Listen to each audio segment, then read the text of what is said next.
This is the fourth video in the series of videos on how to use the Pages Monitoring and Evaluation database. In the first video, we showed you how to open the database, enable the content, and use the menu. In the second and third videos, we showed you how to enter school-related data in two of the school-related instruments, Instrument 2A and Instrument 3. In this fourth video, we will enter data in Instrument 7, which is data related to income generation and VSLA membership. So I'm going to click on the Instrument 7 button, which opens the form, and I will begin to enter my imaginary data. Note again the automatically generated number. I'm going to leave the village field blank for now, and I will explain why I'm doing that later.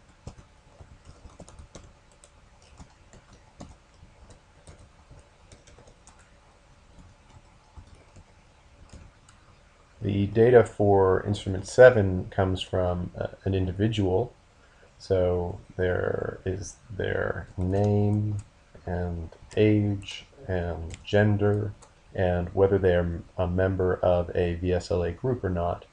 And you are only asked when they became a member if they are in fact a member. If they are not a member, obviously that question does not make sense.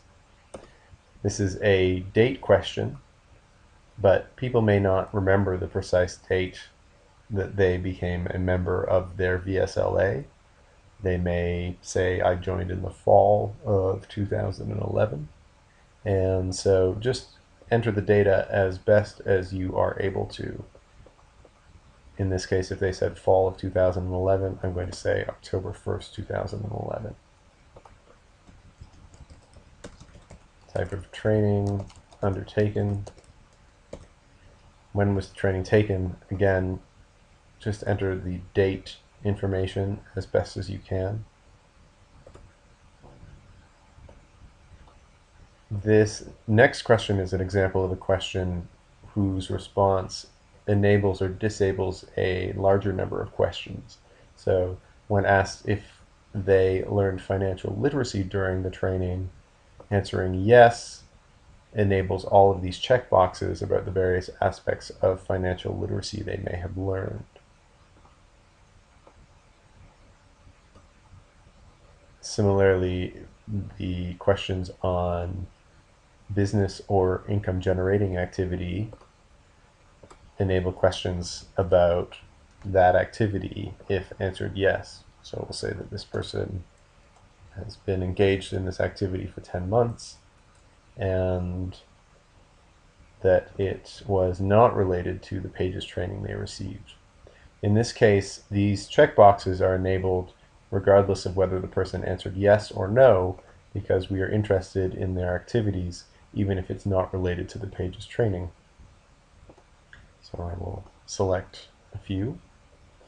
If the person provided information that is not in this list, you can click on the checkbox next to the other and then enter that information.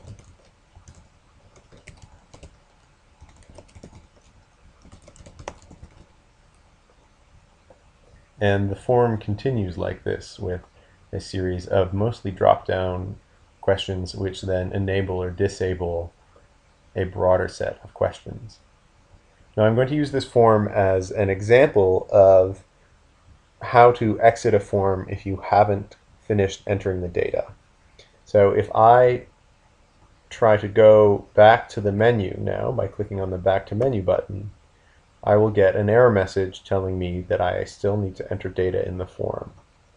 Unfortunately, it is not possible to save a form if you haven't entered all of the required data. However, sometimes you may need to exit the form even though you haven't done so. To exit a form when you haven't completed all of the required data, you close the program. So I'm going to click on the X button in the corner. I will get the same message, and then another one warning me that it won't be able to save the record, but it can close the database. So I will click yes, because that is what I want to do. If I open up the database again, I of course get my security warning, so I will enable the content.